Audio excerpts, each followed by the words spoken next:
Bienvenue dans Adoption, graines d'amour, le podcast qui plonge au cœur des histoires poignantes et inspirantes de ceux qui ont été touchés par l'adoption.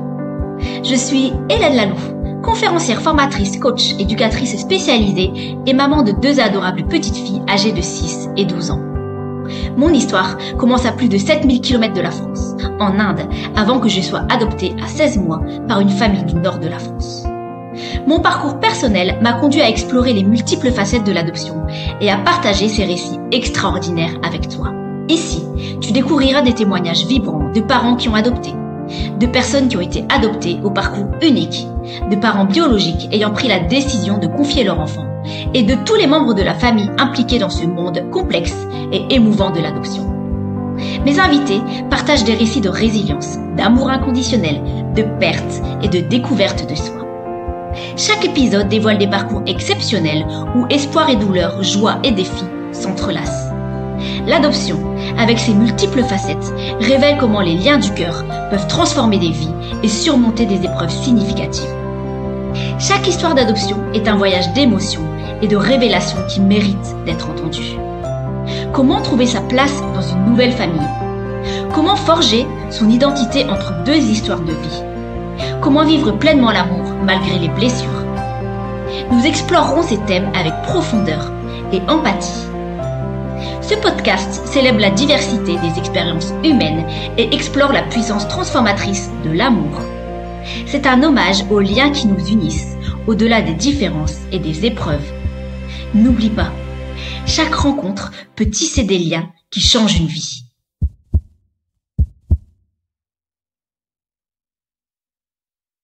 Coucou à toi, alors je suis ravie de te recevoir sur le podcast Adoption, graines d'amour. Est-ce que tu peux te présenter en quelques mots, dis-moi? Bonjour Hélène, bien moi c'est Mary Rani, je suis belge, j'ai 41 ans et voilà, je suis maman de 2 enfants et je travaille avec des enfants sourds et malentendants. Voilà. À quel poste alors? Je suis éducatrice spécialisée. Enfin, en Belgique on appelle ça comme ça, je sais pas, chez vous. D'accord. Et si j'ai bien compris, tu travailles de nuit? Ben là, le mercredi, oui, je travaille de nuit et sinon les autres jours, je travaille en internat, donc en horaire de soirée plutôt. D'accord, ok. Et ça fait combien de temps que tu fais ce travail? Ça fait 19 ans, je suis à ma 19e rentrée là en septembre maintenant. D'accord, oui, ça fait pas mal. En tout cas, c'est un point commun qu'on a toutes les deux. Oui, bon, on a beaucoup de points communs, je pense. Oui, ça c'est certain et on va le voir pendant l'épisode, mais oui, je pense qu'on a beaucoup de points communs. Et je te remercie d'être là ce matin parce que pour l'enregistrement, parce que tu as travaillé toute la nuit. Avec plaisir. Donc, merci à toi d'être là. Merci à toi de m'avoir contacté pour ça, c'est gentil. Alors, est-ce que tu as des passions en dehors de ton travail? Ben, je t'avoue que mon horaire ne me permet pas beaucoup de vie sociale la semaine, donc je me passionne pour voir grandir mes enfants quand je peux le faire, et puis voilà, quand j'ai un peu du temps, j'essaye de le donner à mes amis et voilà, essayer de voir un petit peu du monde autour de moi, et sinon pour moi aussi c'est bien aussi. Ouais. J'ai pas de temps vraiment pour des passions D'accord. particulières. C'est vrai que pour avoir travaillé aussi en tant qu'éduc avec des horaires d'internat, c'est quand même assez chaud. Oui, effectivement. Avec les trajets, voilà, ça me permet pas de vivre beaucoup la semaine, en tout cas. Et tes enfants ont quel âge d'ailleurs? Alors, j'ai 2 garçons, le grand a 11 ans et le petit a 8 ans. D'accord, ok. Et donc, tu les as tout le temps à la maison ou pas? Donc, j'ai une bonne entente avec leur papa qui me permet d'avoir un système de garde qui n'est pas traditionnel, je vais dire, mais vu mes horaires et la complexité de mon emploi du temps, on arrive à s'organiser comme ça pour... Ils nous voient un petit peu tous les jours, toute la semaine, je vais dire, et enfin presque tous les jours, toute la semaine, mais voilà, c'est pas une semaine, mais on se voit souvent et on est disponible l'un comme l'autre, même si on n'est plus ensemble régulièrement pour eux. C'est une bonne équipe, en tout cas, pour eux. Ouais, vous êtes restés en tout cas une équipe parentale et un couple parental, quoi qu'il arrive, pour eux. Oui, c'est ça. Alors, je t'ai invitée parce que, bien évidemment, tu as un lien avec l'adoption. Et donc, quelle est ta relation personnelle, toi, avec l'adoption? Bien, je suis moi-même adoptée et je suis en Belgique depuis que j'ai 15 mois. Je suis arrivée à 15 mois en Belgique. Je viens de l'Inde du Sud et voilà, mes parents ont fait les démarches en 1983 et je suis arrivée en septembre 84. D'accord. Et donc, est-ce que tu viens de quel endroit de l'Inde, toi? Je viens de Coimbatore, qui est dans le côté ouest de l'Inde du Sud, dans le D'accord. côté voilà. Et est-ce que tu as une idée ou pas du tout de ton histoire avant d'arriver en Belgique? Alors c'est très nébuleux. J'ai quelques anecdotes qu'on m'a racontées, mais des souvenirs évidemment à 15 mois je n'en avais pas. Et voilà, c'est plutôt des photos et des souvenirs qui me qui me viennent à l'esprit comme ça, mais pas de visage, pas de situation très concrète de là-bas finalement, parce que c'est juste le récit de mes parents ici en Belgique ou le récit des gens qui m'ont attendu très longuement ici parce que l'adoption a pris du temps. Et voilà, c'est plutôt des anecdotes de cet ordre-là, mais de ma vie en Inde, non, je n'ai pas vraiment d'épisodes comme ça qui me viennent en tête. J'ai des pièces D'accord. manquantes quand même beaucoup dans le puzzle, mais bon, voilà. Et tu dis ça a pris beaucoup, beaucoup de temps pour ton adoption. Est-ce que tu peux raconter de ce fait-là? Qu'est-ce qui a fait ou si tu es au courant que ça a pris beaucoup de temps? Mes parents ici en Belgique, ma maman, entre autres, a eu du mal à avoir un enfant biologique. Et donc après plusieurs essais infructueux, je vais dire, ils ont choisi l'adoption. Et donc ça a pris énormément de temps parce que il a fallu passer par un tribunal. Enfin voilà, c'était les choses législatives prennent du temps et avoir des traductions aussi prennent du temps. Mes parents ne parlent pas un mot d'anglais évidemment. Et puis l'Inde n'est pas un système très rapide non plus. Donc voilà, et puis les communications avec l'orphelinat, je pense que ça a pris en tout et pour tout 5 ans. J'étais pas encore née qu'ils avaient déjà fait les démarches pour l'adoption et avec des démarches, avec des demandes bien précises où ils voulaient une petite fille très petite. Et donc voilà, ça réduisait aussi le champ des possibilités pour avoir voilà ce qu'ils désiraient. Mais du coup, voilà, c'est comme ça qu'ils ont pris contact avec une association qui était anversoise. Je ne sais pas si vous situez ça en France, mais en tout cas, Oui, oui, oui, en vert, ouais. c'est flamand ici, en tout cas. Donc, c'est encore une autre langue que l'anglais. Et c'est une association qui s'occupait de faire les démarches et la transition entre les parents belges et l'orphelinat là-bas, direct en Inde. Elle avait les contacts là-bas, quoi. D'accord. Et donc, tes parents ont directement choisi l'Inde comme pays? Ou ils avaient fait des démarches ailleurs? Non, je pense qu'ils ont directement choisi l'Inde parce que à l'époque, enfin, tu vois, c'était sur fond des années 80. Il y avait pas beaucoup d'enfants adoptés, il y avait pas beaucoup d'histoires. Moi, je viens d'un petit village ici en Belgique où c'est pas légion d'avoir quelqu'un de couleurs différentes et d'avoir des parents qui ont fait cette procédure d'adoption. Donc, ils étaient en contact avec une famille qui avait déjà choisi l'Inde. Et je pense que par facilité, par connaissance déjà du processus dont cette famille était passée, ils ont choisi l'Inde, voilà. Et les infos leur sont arrivées par là, je pense, mais ils se sont pas tournés vers autre chose. Peut-être qu'à l'époque, ah pardon, peut-être qu'à l'époque c'était aussi facile. Les démarches pour l'Inde étaient beaucoup plus faciles que vers d'autres pays, je sais pas. Et peut-être au niveau du coût aussi. J'ai jamais parlé vraiment de ça avec eux. Pourquoi l'Inde? Mais je sais qu'ils étaient en contact avec quelqu'un qui avait déjà fait les démarches pour l'Inde. Donc, à mon avis, par choix de facilité, pour en discuter plus facilement, c'était plus facile pour eux. Voilà. Comment t'as découvert, toi, que tu avais été adoptée?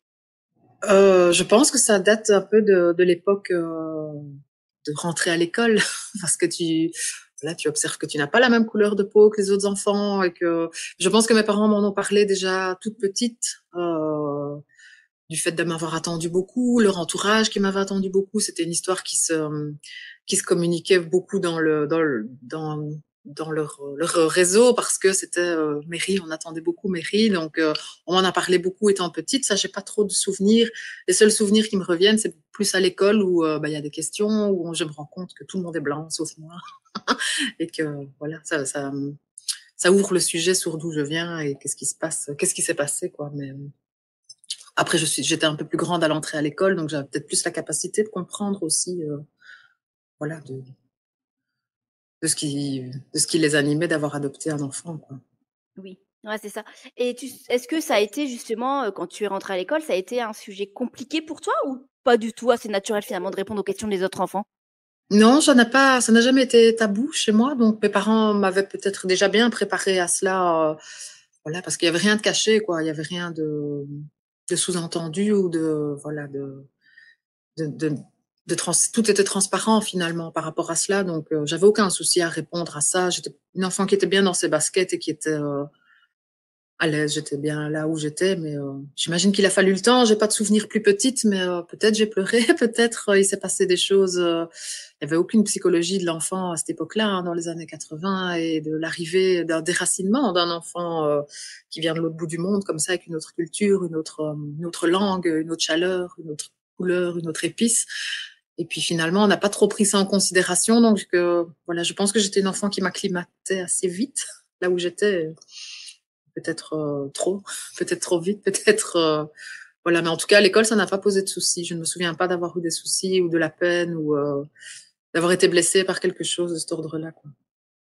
Et pourquoi tu dis justement: «Je pense que j'étais une enfant qui s'acclimatait trop vite»? Parce que je pense que ce qui me poursuit, même encore maintenant, à 41 ans, c'est de me m'acclimater à une situation qui ne me convient pas. Et je pense que ça fait partie de mon histoire, de ce que mes parents attendaient de moi, de la vitrine que je pouvais offrir, de la petite poupée d'un enfant qu'on habillait bien, qui était un peu exotique, qui venait d'ailleurs et qui était bonne image pour la famille ici en Belgique finalement. Et je me suis suradaptée à une situation qui parfois ne me convenait pas, très certainement, et encore maintenant dans ma vie d'adulte. Ça me poursuit quand même, hein, d'être voilà dans ce qu'on attend de moi finalement. Donc, je pense que j'ai correspondu à quelque chose qui était programmé comme ça, et puis ma vraie nature a réapparu après, longtemps après, mais voilà, après la sagesse, l'âge et mon libre arbitre fait que j'ai pris les choses autrement, et la pensée a été différente, évidemment.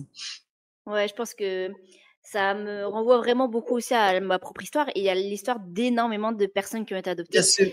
qui relatent la même chose que toi en disant: «Voilà, on s'acclimate, on s'est mis dans un moule Mhm. parce que finalement l'abandon du départ laisse des traces et font qu'à un moment donné, ben, on veut pas être abandonné une deuxième fois». C'est ça. C'est Donc il y a ça. Et il y a puis, c'est toutes les blessures qui entourent et les dommages collatéraux de tout ça. J'en ai pris conscience après, mais la peur de dire non, la peur de ne pas satisfaire, la peur en conséquence au rejet, à l'abandon, à plein de choses, de me dire, oh, mais si ça ne correspond pas à ce qu'on veut, peut-être que ça va se reproduire finalement. Mais non. Après, j'ai appris que non. oui. Et, Et justement par rapport à ton adoption, c'est quoi les premiers défis ou obstacles que tu as rencontrés en tant que personne adoptée? c'était de me faire une place en tant que moi, Mary, je vais dire, et pas la petite fille de telle et telle personne, la petite fille de l'adoption. Je n'étais pas mon adoption, je n'étais pas mes blessures, je n'étais pas mon identité n'était pas celle-là. Mon identité était mon tempérament, mon caractère, mon regard, mon cœur, mon tout. Mais tout ce que je n'étais pas à travers les yeux de d'autres personnes qui avaient collé plein d'étiquettes et d'images à ce que j'étais. Donc, mon premier défi, ça a été d'être moi-même sans tout ça, je vais dire. Et comment tu as tenté de faire ça, ce travail-là, justement? Ça a pris du temps parce que j'étais beaucoup dans le déni, je vais dire aussi, de me dire, bah, la vie me satisfait comme ça et je suis bien là où je suis, je me pose pas trop de questions. Et puis, bon, voilà, la vie. J'ai été élevée aussi dans quelque chose où mes parents m'ont demandé avec beaucoup de reconnaissance comme ça par rapport à l'adoption, où c'était, tu as dit merci, mais tu sais, on t'a sauvé la vie. Et c'était de façon tout le temps d'être en gratitude de quelque chose qui finalement, je ne sais pas comment ça se serait passé si j'étais restée en Inde. Donc oui, ok, merci, mais là, à un moment donné, il faut arrêter de dire merci. Et voilà, c'est la vie qui reprend le dessus ici. Mais voilà, je ne sais pas, voilà, je ne sais pas comment le dire autrement. C'est assez commun aussi, hein, c'est fou ce que tu es en train de partager là sur cette histoire de reconnaissance où, Ouais. alors toi, de ce que tu es en train de partager, ça a été assez clair d'être reconnaissant de toi vis-à-vis de tes parents. Mais il y a beaucoup de personnes qui ont été adoptées qui inconsciemment se sont mis aussi dans ce moule-là de je dois dire merci. Alors que, comme tu le dis, hein, au final, ben oui, c'est chouette, mais moi j'ai rien demandé. Et peut-être que ma vie aurait été très, très, très, très bien en Inde aussi.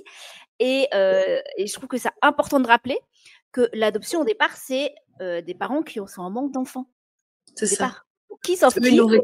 Ils l'ont vécu comme un sauvetage, tu vois. Donc j'étais obligée d'être reconnaissante à vie de ça. Je le suis. Voilà, je me rends compte que j'ai une vie, des amis, des enfants que j'aurais peut-être pas construit, mais on ne le saura jamais. Ça fait partie des pièces manquantes des infos. Et si, ben oui, on ne sait pas. Mes parents n'ayant jamais voyagé ici et n'ayant une connaissance de l'Inde qu'à travers des reportages télévision, enfin voilà, de la pauvreté, de plein de choses. Et puis finalement, moi, je suis allée voir moi-même là-bas. J'ai vu plein d'autres belles choses que tout ça. Donc, ils n'ont pas eu le cœur ouvert à tout ça. Ils ont eu l'énergie de se dire, bah, c'est grâce à nous, finalement, elle est ici. Et voilà, je ne dirai jamais suffisamment merci, finalement. Oui, en fait, tu as ce sentiment finalement que quoi que tu fasses, ce sera jamais assez. Non. Si je comprends bien. Parce que finalement, ils ont ce besoin, eux, de gratitude à vie, pour tout le temps, en fait. Oui, un besoin de gratitude, un besoin de reconnaissance dans eux, ce qu'ils étaient, dans leur souffrance à eux, de l'époque, de toutes ces fausses couches et ces enfants qui ne sont pas arrivés finalement. Et j'étais l'enfant un peu pansement de réparation de toutes ces blessures chez ma mère adoptive qui n'a pas su avoir d'enfant biologique. Donc, c'était une trop grosse mission pour moi, pour quelqu'un d'autre. C'est trop lourd. Donc voilà, moi, je suis arrivée avec tout ce que j'étais. Je me suis adaptée à la situation dans laquelle il me demandait d'être, mais toute ma chaleur, mon cœur et mon humeur, et ma culture différente et mon tempérament différent n'étaient pas les mêmes et on ne s'est pas jamais rencontrés sur ce chemin de communication là finalement. Donc je pense que ma mission avec eux était en tout cas d'essayer d'ouvrir leur cœur par rapport à tout ça. Mais voilà, à un moment donné, si ça marche pas, ça marche pas. Ce sera pour la vie suivante, comme on dit en Inde. Et petite, tu aurais eu besoin de quoi, justement, pour te sentir mieux et moins reconnaissante? Je pense que si je pouvais le nommer comme ça, je pense qu'on n'a pas fait attention aux besoins de la petite fille que j'étais. Comme je te dis, j'ai peut-être pleuré. Je suis arrivée en plein mois de septembre à l'aéroport à Zaventem toute seule dans un avion avec une hôtesse de l'air. Et je suis arrivée ici, il faisait froid sûrement. Je viens de 35 degrés, il fait froid, tout le monde est blanc, des grosses écharpes, des bonnets. Tu vois, je me suis sûrement demandé ce qui s'est passé et j'ai vécu un déracinement, quoi, un vrai déracinement. Et je pense qu'on n'a pas tenu compte vraiment de ça pour expliquer à mes parents ce qui était en train de se jouer dans ma tête aussi et ce que j'étais en train de vivre. On a mis tout ça de côté, on a pris beaucoup en considération leurs émotions à eux et leur travail de démarche d'adoption à eux. Mais je te dis, c'était aussi dans les années 80, c'est sûrement mieux fait maintenant, je ne sais pas, tu vois. Mais oui. L'enfant, les besoins de l'enfant à l'époque n'étaient pas mis en avant-plan. Elle est là, elle finira bien par s'adapter de toute façon. Donc, ce que j'ai fait. Mais j'imagine que c'est pas le cas pour tout le monde et que c'est pas facile. Donc, il y a une question de tempérament, une question d'énergie, une question de déni, une question de résilience, je ne sais pas comment il faut l'appeler, mais ça a été facile pour eux d'avoir quelqu'un qui s'adaptait aussi bien, je pense. Oui, tu as raison de le préciser, il y a quand même pas mal d'adoptions où finalement la rencontre, comme tu as dit tout à l'heure, ne s'est tellement pas faite que ça a été plus une souffrance, un combat entre les deux, entre les parents et l'enfant, qu'autre chose, finalement. Parce que quoi qu'il arrive, la souffrance de la personne adoptée, elle est là, et la souffrance du parent qui adopte, comme tu le partages de fausses couches, d'un passé compliqué, fait que c'est trop lourd, et ça tu le dis très très bien, je trouve, et merci pour ça, c'est trop lourd pour un petit bébé de combler ce truc-là. C'est impossible, d'ailleurs, et c'est même pas le rôle d'un enfant, en fait. Non, c'est ça. Et tu sais, j'ai vu ta vidéo aussi sur le fait que l'enfant dans le ventre de la mère, il comprend déjà qu'il y a un désir d'abandon. peu importe les circonstances dans lesquelles ça s'est déroulé, je n'en sais rien. Tu vois, je ne sais pas. J'imagine qu'il y a eu beaucoup d'amour et c'est une décision très difficile à prendre, quel que soit l'âge de ma mère à l'époque, quelle que soit la caste, quelle que soit la décision cachée ou pas. Mais je sais que c'est quelque chose qui a été vécu déjà in utero, tu vois. Ouais. Donc c'est aussi quelque chose qu'il faut prendre en compte et qui on oublie d'en parler, on oublie de le dire, et beaucoup d'enfants adoptés vivent avec toutes ces blessures, toute leur vie, sans qu'on leur explique vraiment ce qui se passe. Et ça, moi-même, qui ai travaillé quand même déjà pas mal sur moi et sur tout ça, à 41 ans, j'en suis toujours avec plein de questions et plein de démarches dans ma vie personnelle et affective où ça me poursuit quand même aussi. Donc, j'imagine que c'est compliqué, oui, voilà, pour Ouais. d'autres personnes qui n'ont pas eu l'éveil, peut-être, ou l'aide suffisante pour mettre des mots là-dessus. Moi, c'est certain. Et par rapport à ton histoire, justement, quand tu as grandi, est-ce qu'il y a eu des complications ou pas du tout à l'adolescence, ou tu es restée finalement, même à l'adolescence, cette petite fille qui se moulait dans un moule, justement, qu'on lui avait donné? Alors, ça a été beaucoup plus compliqué à l'adolescence parce que j'étais fille unique avec des parents d'une génération différente des parents de la génération des enfants de mon âge. Il y avait un conflit générationnel énorme. Quand j'étais petite, j'étais très adaptable et modulable à toute situation. Et puis plus grande, j'ai eu quand même mon caractère, mon envie de faire des choses. Et en étant fille unique, c'est pas toujours facile d'ouvrir la voie à des personnes qui n'ont pas compris c'était quoi d'avoir une adolescente à la maison. Et encore, j'étais pas très très difficile, je pense. Ils étaient vite débordés, tu vois. Mais je pense que ça a été très compliqué, oui, et très difficile au niveau de la communication et du mode de communication, du canal de communication, où moi j'étais beaucoup là dans le cœur et où j'avais besoin qu'on me réponde à ce niveau-là, et où eux ils étaient là, ils étaient dans le mental, et ils n'avaient pas accès au même au même canal que moi. Donc ça a été très très compliqué, au point où je suis allée chercher de l'aide dans d'autres membres de ma famille, pour mieux communiquer avec eux, avec des personnes qui faisaient un peu médiateur avec eux, et voilà, où j'ai choisi d'habiter ailleurs que chez eux tout un temps pour que ça se calme. Voilà, et mes parents n'ont jamais rien compris à tout ça. Où ça a été le fait d'avoir d'autres personnes ressources à mes côtés, ils l'ont très mal pris parce ils ont senti que je leur échappais de nouveau peut-être, et ils ont eu peur, vraiment très peur que je m'en aille pour de bon. Donc ça a été vraiment très compliqué. Et puis voilà, après on devient adulte et on laisse passer. Je suis redevenue Mary très très calme.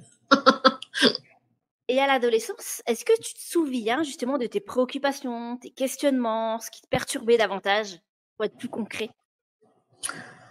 C'était plutôt des questions de l'ordre du pourquoi, auxquelles on n'a toujours pas de réponse, mais en lien avec l'adoption, en lien avec le comportement de mes parents, en lien avec certains de mes comportements à moi, où je n'identifie pas, parce que voilà, des fois tu te poses des questions en se disant mais d'où ça vient ce genre de réflexion chez moi, et puis finalement ben voilà, c'est légitime de les avoir, mais des fois on peut pas s'autoriser à les avoir non plus, parce que de nouveau, entre correspondre à la situation où on sait qu'on va faire du mal autour de nous en osant exprimer certaines réflexions et en ne disant rien, ben, parfois c'est pas toujours évident. Mais les questions de l'adolescence étaient plus de l'ordre, voilà, de l'ordre du concret, de là, ici, maintenant. C'était pas avec là-bas en Inde. C'était pourquoi mes parents sont comme ça ici, que les autres parents de mes amis parfois sont beaucoup plus tolérants et plus cool, et que moi j'étais très couvée à la maison, et donc c'était très strict chez moi, et donc j'ai pas j'ai pas pu faire grand chose, mais ça m'a pas empêché d'être voilà, d'être bien entourée et d'avoir une adolescence voilà, sans trop de heurts, mais quand même festive aussi. Et quand tu as vécu justement ces périodes compliquées, tu dis j'ai fait appel à des membres de la famille. Tu as fait appel à d'autres soutiens ou pas? Quel soutien tu as eu vraiment concrètement à ce moment-là? À l'adolescence, Ouais. pas grand monde, parce qu'il y avait pas grand monde qui savait vraiment ce qui se passait chez moi. Et donc mes parents étant très expressifs positivement devant tout le monde, et puis une fois à la maison c'était plus compliqué, quoi, et c'était le dialogue était beaucoup moins ouvert et beaucoup beaucoup de non-dits et de choses qui m'étaient mal à l'aise, finalement, eux comme moi. Donc, à part de la famille proche qui était au courant et qui connaissait le tempérament de mes parents et qui avait envie de m'aider, de les aider eux, c'était plein d'amour finalement, mais c'était aussi quelque chose de l'ordre de la médiation, de la communication, quoi. Donc, voilà, à part des membres proches de ma famille, j'ai pas eu de consultation, des choses comme ça, mais ça m'est venu moi après adulte avec mes propres démarches, quoi. Vraiment. D'accord. Là, c'est assez, drôle, enfin, c'est pas le terme drôle, mais en fait, on parle vraiment encore, de cette histoire de conflit de loyauté, finalement. Il y Oui, a, aussi, chez tellement de personnes adoptées, de pas vouloir blesser, tu l'as dit, de pas vouloir faire mal. Tu as utilisé ce terme-là. oui, c'est Pas ça. vouloir faire mal, et que finalement, tu t'es retrouvée, si je comprends bien, sous le silence Mhm.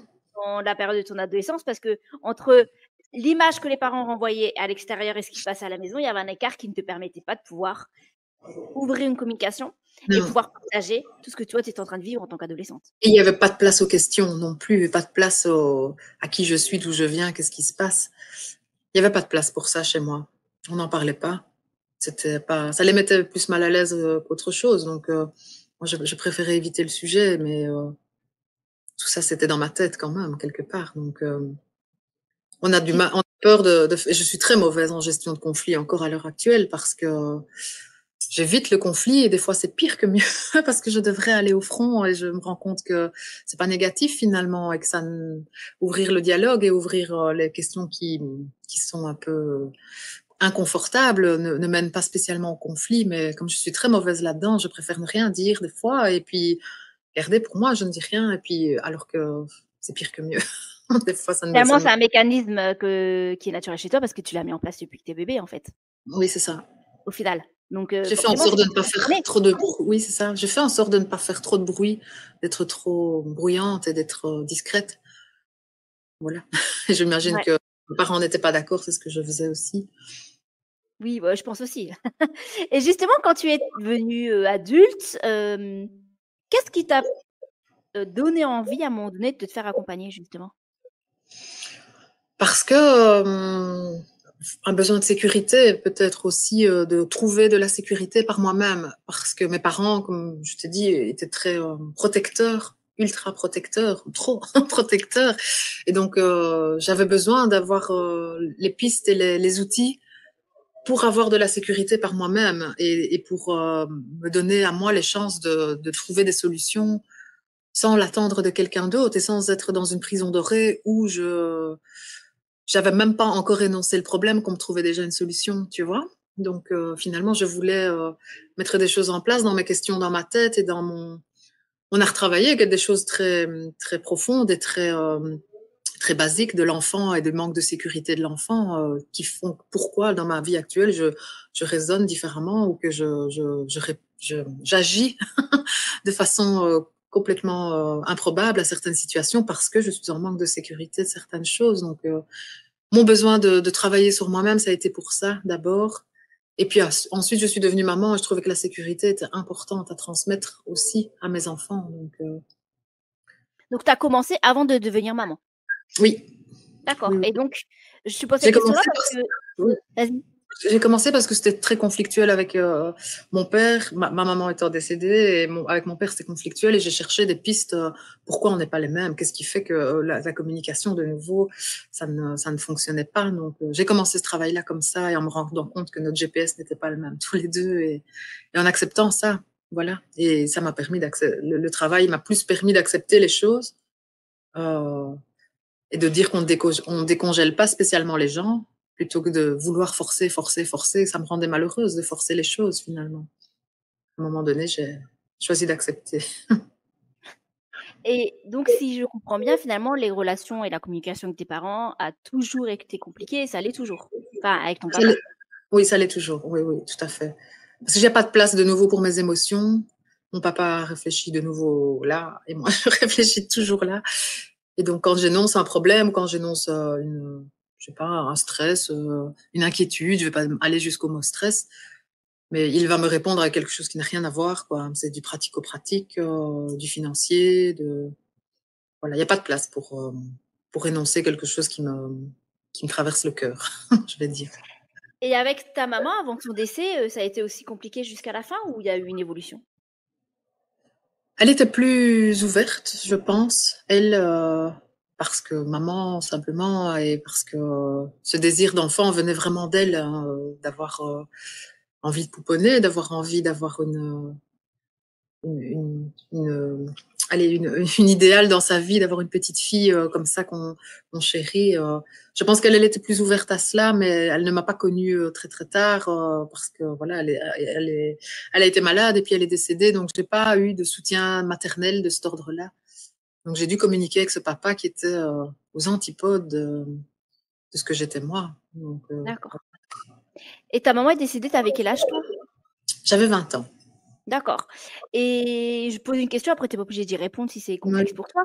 Mais comment ça a été justement le vivre, le décès d'une maman, enfin d'une maman qui nous a adoptés? Je me suis sentie abandonnée encore une fois, pour te dire la vérité, parce que elle a été très malade longtemps.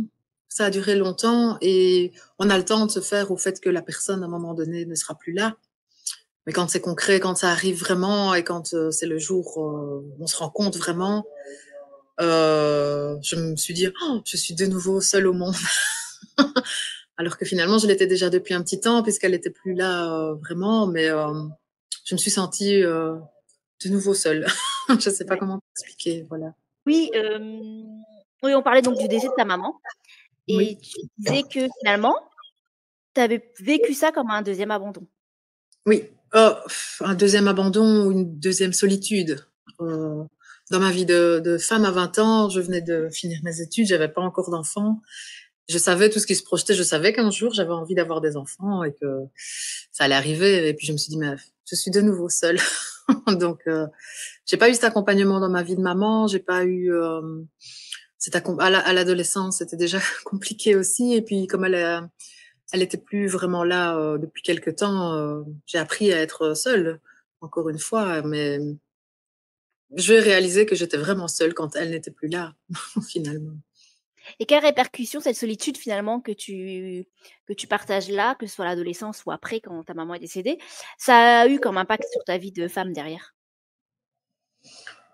C'est parfois toujours inconfortable, encore à l'heure actuelle, de ne pas avoir de référence maternelle dans mes décisions, moi, de maman, dans mes décisions, moi, de femme, d'avoir voilà, je vois d'autres personnes autour de moi. Ah ben, je vais appeler ma mère, tu vois, des choses faciles qui font partie du quotidien. Moi, j'ai pas cette option-là. Voilà. Après, j'ai appris à vivre avec et j'ai développé quelque chose où je suis pas très famille du tout finalement. Et quand voilà, quand je vois mon père ou de la famille trop longtemps ou pendant trop, je me sens trop accaparée par des histoires de famille, je m'en fouille, ça ne me convient pas. Donc peut-être j'aurais développé ce sens de la famille différemment. Je l'ai avec mes propres enfants et je l'ai dans ma propre vie de famille. Mais dans ma famille autour de moi, je suis pas quelqu'un qui donne beaucoup de nouvelles, je suis pas quelqu'un qui communique beaucoup. Mais je suis là et quand on m'interpelle, je suis là, mais c'est pas de nature innée chez moi. D'accord, donc tu as développé davantage toute la partie amicale, si je comprends bien? Oui, c'est ça. Oui, plus. Oui, oui. Plus parce que c'était plus léger et c'était plus facile, voilà, de discuter de tout, de rien sans avoir d'enjeu, de la communication, de l'ordre de mettre mal à l'aise quelqu'un. Non, c'était plus léger de faire cette façon de communiquer avec des amis qui m'écoutent avec leur cœur. C'est tout ce que je C'est ça. voulais finalement. Finalement, comme tu l'as dit tout à l'heure, vous étiez sur le même GPS, sur la même route. C'est ça. Et il y a comme tu dis, il y a moins d'attentes, moins de pression sûrement familiale, parce que les amis finalement n'attendent pas la même chose. Non, et puis les amis étaient plus soutenants aussi, et puis ils ont entendu par bribes mon histoire. Je n'en parle pas spécialement à longueur de journée, mais ils ont entendu mon histoire et ils ont entendu mes démarches aussi quand je suis partie en Inde. J'ai eu beaucoup de soutien avec ça, et puis c'était très agréable. Mon père n'a pas été soutenant quand je suis partie en Inde. C'était pourquoi tu pars? Qu'est-ce que tu as besoin d'aller là? Il n'y a pas besoin. Hein. Pourquoi faire? Ta vie, elle est ici. Il n'a pas compris. C'est Donc, fou, hein. c'est fou, oui. Oui, oui. Pour lui, d'ailleurs, mon adoption commence le jour où je suis arrivée en Belgique en 84. alors que je suis née en juillet 83 et cette partie-là de ma vie pour lui n'existe pas, mais on n'est pas des pages blanches finalement. Il s'était déjà passé quelque chose, il y avait déjà quelque chose d'inscrit dans ce que j'étais, et lui a fait comme si ça n'existait pas, tout ça, c'était pas, il y avait pas de place pour ça. Ouais, et je pense que comme tu l'as dit au tout début de ce podcast, les parents n'étaient juste pas du tout préparés dans les années Non. 80, tout ça. Hein. Maintenant, Non. ça a bien évolué, mais moi j'ai le même ressenti avec les miens, qui fait que, ben oui, ta vie, moi je l'ai souvent dit, ma vie a commencé quand je suis arrivée en France. Alors que non, en vrai, Je pense qu'ils ont fait de leur mieux avec ce ah c'est qu'ils étaient. sûr. Voilà. Et puis l'état d'éveil n'était pas le même que nous actuellement, où on prend conscience des choses, on a envie de travailler les choses, on a envie d'ouvrir le chemin sur certaines choses. Et puis avec nos propres enfants, on travaille différemment aussi.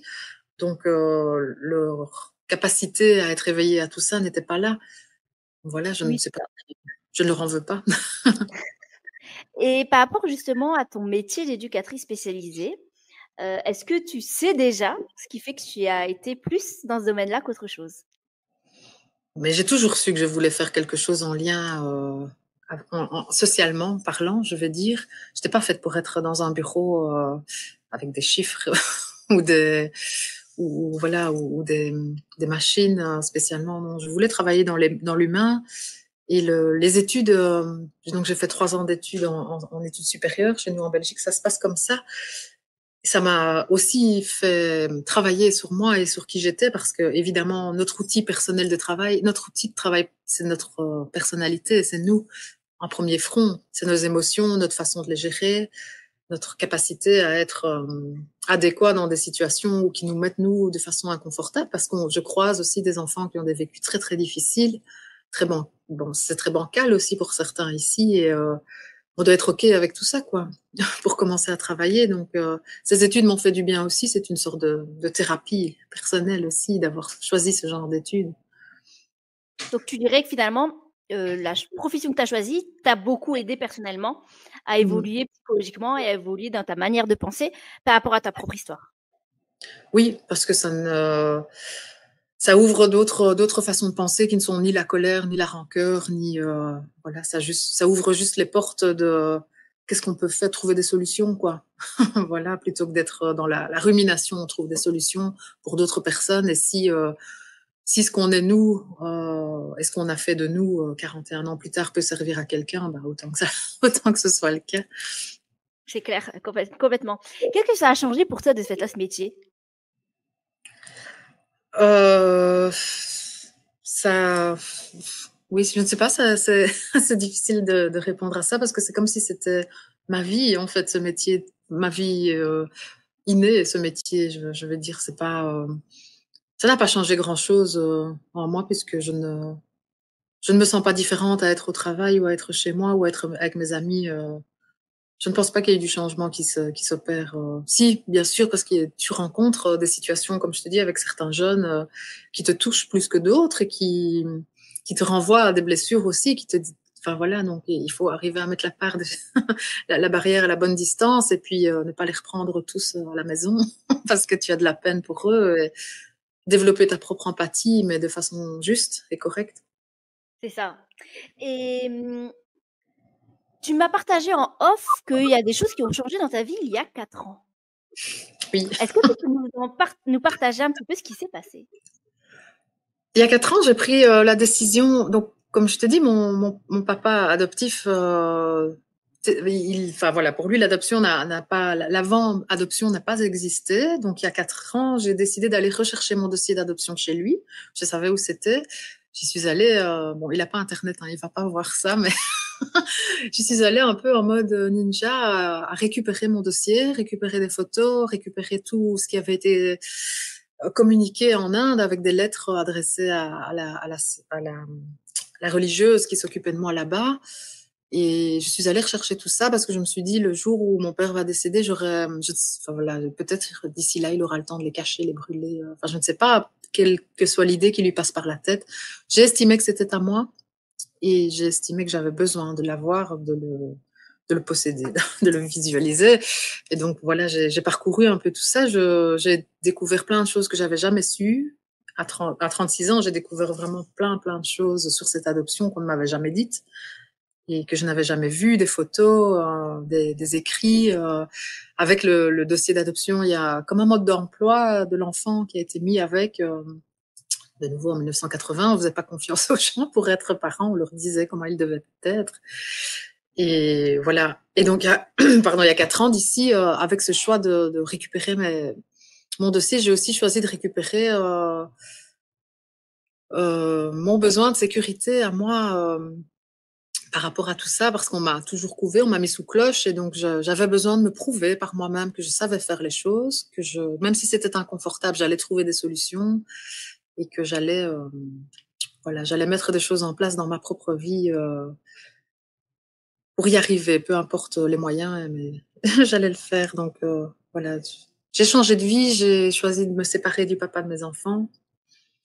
Ça a été inconfortable aussi de me retrouver sans vie de famille, et, retrouver un logement, enfin voilà, faire des démarches. Enfin voilà, j'étais vraiment dans l'inconnu total, mais c'était ce que je voulais finalement. Donc Tu as été finalement vers la direction que toi tu avais envie, que tu désirais, oui. même si c'était inconfortable finalement. Même si c'était inconfortable. Je le savais que ça allait l'être. J'ai choisi de me mettre en sécurité, mettre mes enfants en sécurité aussi par rapport à tout ça.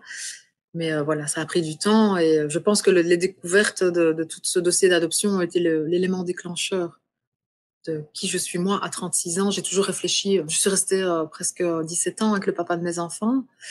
Donc j'ai eu toujours des longues relations avant aussi, et mes parents aussi étaient pleins d'amour pour moi, mais qui je suis à 36 ans, moi, Mary, pour ne pas penser à deux, ne pas être la collègue, ne pas être la maman, ne pas qui je suis moi, ça m'a traversé l'esprit, donc j'ai mis en action le fait de vouloir le savoir. Et quelles sont les choses qui t'ont le plus marqué dans toutes tes découvertes quand tu as ouvert ce dossier? Ben, ça a été fort marquant, tout ce que je pensais être, c'est-à-dire cette capacité de suradaptation. Je ne me rendais pas compte que c'était réellement le cas. Quand je vois, mes parents ont transmis des lettres à la religieuse là-bas, et la façon dont ils me décrivent, c'est fou, parce que c'était la petite fille qui joue, qui s'adapte bien, comme si elle avait toujours été là. Alors que non, j'ai pas toujours été là. Donc la façon dont ils le décrivent, peut-être qu'ils enjolivaient aussi les choses pour dire que tout allait bien. Je ne sais pas, mais c'était marquant, quoi, de me dire j'avais raison de ce que j'étais au fond de moi. Petite fille, j'avais peu de souvenirs de ce que j'étais petite fille, mais ce que j'ai retrouvé, c'était vraiment ça, quoi. Ouais, finalement, ça a confirmé ce que tu pensais aussi être toi à un moment donné. Oui, c'est ça, oui. Et donc, Et en fait, tes parents, juste après ton adoption et ton arrivée, finalement, ont continué à envoyer des nouvelles de toi à l'orphelinat. oui, pendant longtemps, et ils ne me l'ont jamais dit. D'accord. Parce Pendant que longtemps. c'est très rare, ça, souvent. Oui, Surtout à l'époque. la religieuse répondait aussi, donc j'avais des nouvelles de là-bas aussi. Et ça ne m'a jamais été transmis, tu vois. Donc voilà, j'ai découvert ça. Je me suis dit, oh, waouh. En fait, la religieuse qui s'est occupée de moi pendant 15 mois, parce que les premières photos, je suis vraiment toute petite, elle était fort maternante, et ça a été sûrement une transition de maman là-bas. Donc ça a été bien pour elle d'avoir de mes nouvelles. Elle s'est inquiétée aussi. Et puis c'est aussi encore un abandon de voir, pour moi, d'être dans les bras de cette religieuse non-stop. Toutes les photos, c'est elle. Et puis du jour au lendemain, je ne la vois plus jamais, tu vois. Donc c'est revivre encore quelque chose sûrement de difficile et dont on n'a pas parlé. Oui, oui, oui. Et quand tu es retournée en Inde, tu avais quel âge, toi, justement?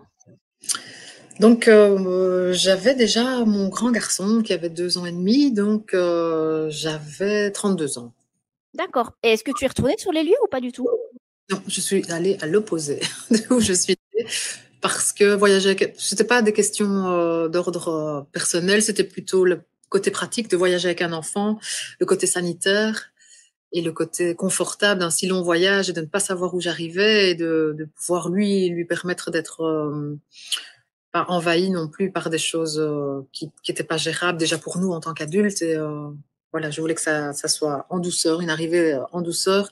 Et finalement, ça a été super, parce que je suis allée à Pondichéry, qui est une ancienne colonie française. Donc c'est encore toujours, il y a eu la ville blanche, et qui est encore très très soft par rapport à l'Inde profonde, je vais dire.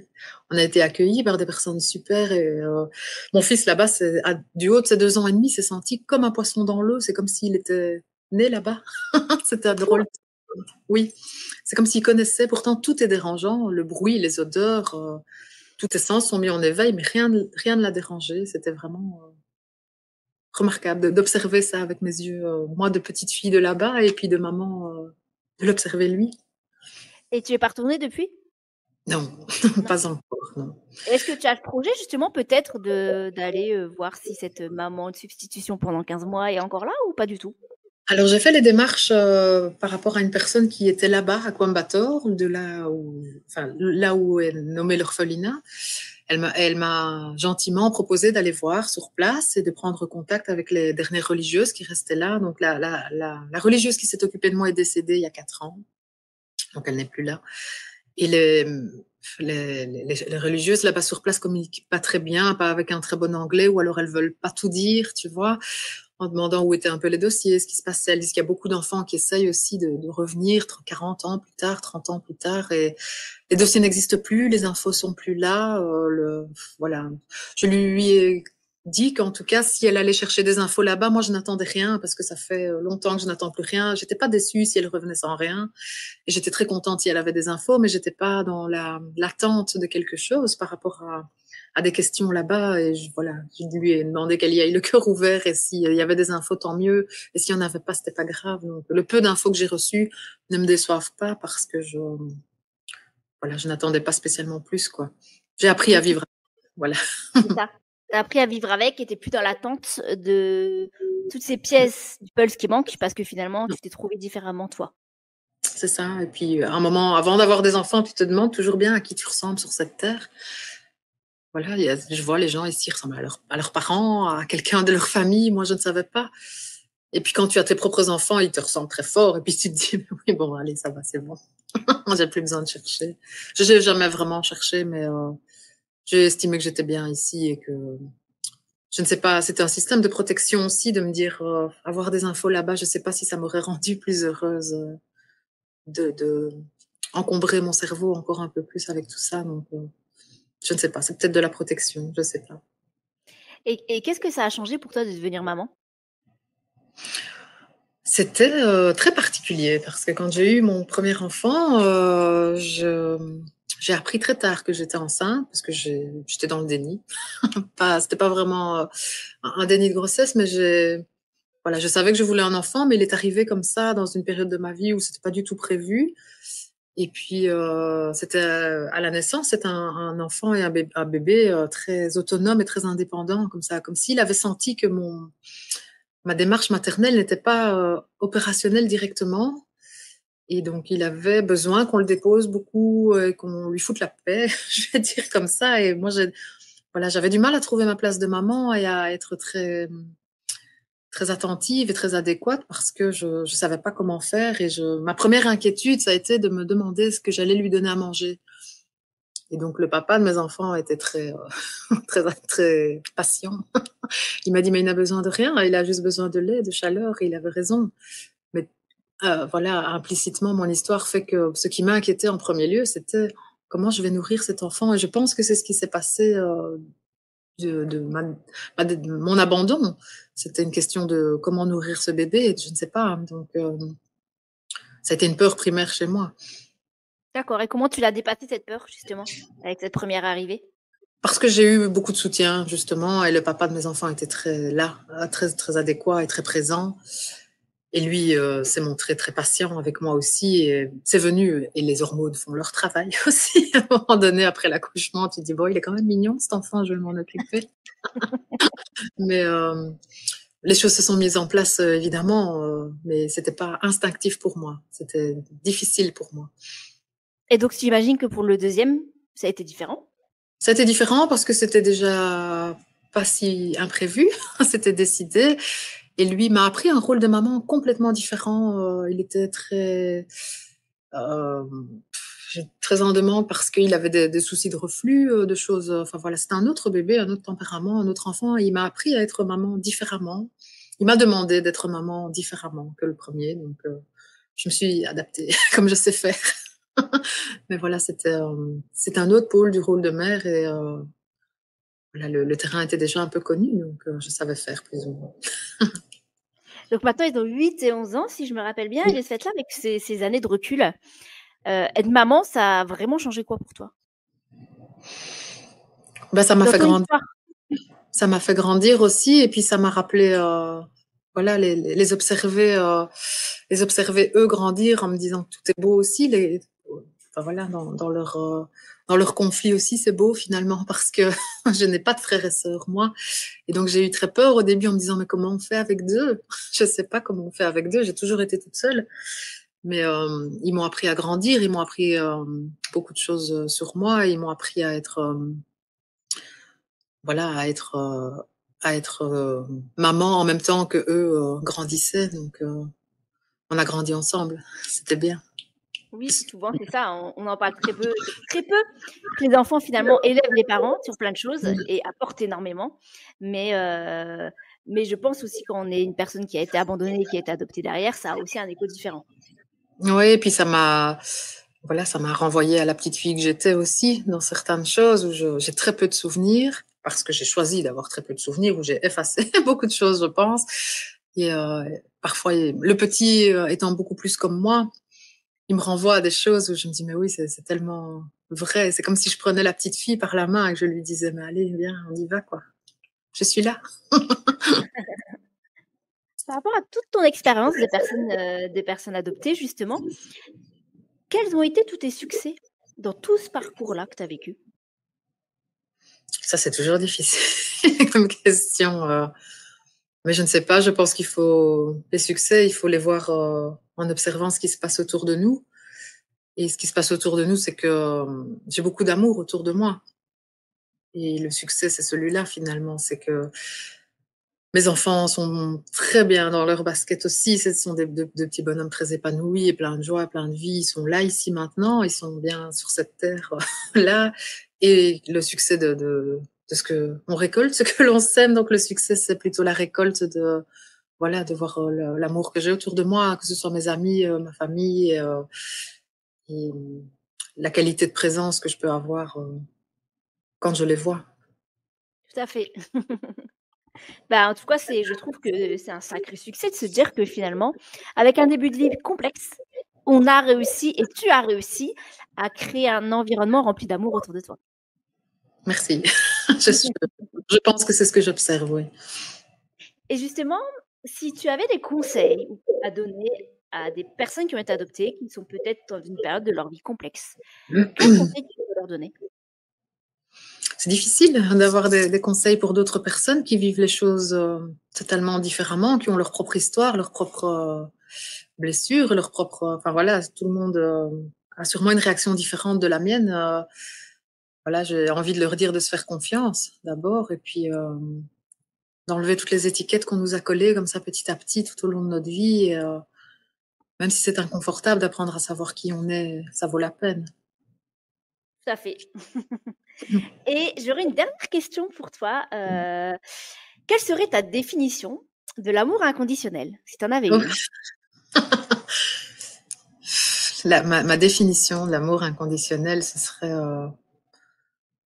bon, de voir, de prendre le temps d'observer les choses avec son cœur plutôt qu'avec son cerveau et son mental, et de ne pas trop se laisser polluer par le mental voilà, de ce qu'on peut vivre au quotidien avec nos enfants, les gens qu'on aime. Et on les aime de façon inconditionnelle parce que peu importe qui ils sont, on les aimera toujours. Et peu importe l'image qu'on a envie qu'ils correspondent à ce qu'on est nous, c'est pas grave, on les aimera toujours. C'est ça, c'est finalement d'être plus connecté à son cœur C'est ça, qu'à son mental. c'est ça. Eh ben, merci beaucoup pour Merci à ce bel épisode, pour ce partage qui a été extrêmement touchant. Est-ce que tu veux rajouter une dernière chose avant qu'on se quitte? Non, pas spécialement. Je voulais te remercier parce que je remarque voilà, que dans tes posts et dans ce que tu partages, on a beaucoup de points communs dans ton histoire là-bas aussi, je pense. Et ça résonne beaucoup chez moi. Et voilà, je voulais te dire merci de mettre en lumière tout ce que certaines filles adoptées, en tout cas, peuvent vivre ici et à l'heure actuelle. Et en Europe, en tout cas en Occident, c'est pas toujours compatible avec ce qu'on est nous à l'intérieur, mais voilà. Merci pour tes mots bien souvent. Avec plaisir. Je te remercie beaucoup pour cet épisode. Et puis, je te souhaite de passer une bonne journée et à très vite. Merci, à bientôt Hélène. Merci d'avoir écouté cet épisode d'Adoption Graines d'amour. On se retrouve dès demain pour la suite de l'épisode. J'espère en tout cas que cette histoire t'a touché autant qu'elle m'a émue. Si ce podcast t'inspire et que tu veux qu'il touche encore plus de personnes, tu peux m'aider en t'abonnant pour ne manquer aucun épisode. Laisse aussi 5 étoiles et un petit commentaire sur la plateforme d'écoute. Chaque note booste la visibilité du podcast et permet de faire entendre ces histoires au plus grand nombre. Et si cet épisode t'a marqué, partage-le autour de toi, avec ta famille, tes amis ou sur les réseaux sociaux. Qui sait, il pourrait changer une vie. Merci d'être là et de faire partie de cette belle aventure. À très vite pour un nouvel épisode plein d'émotions et d'humanité.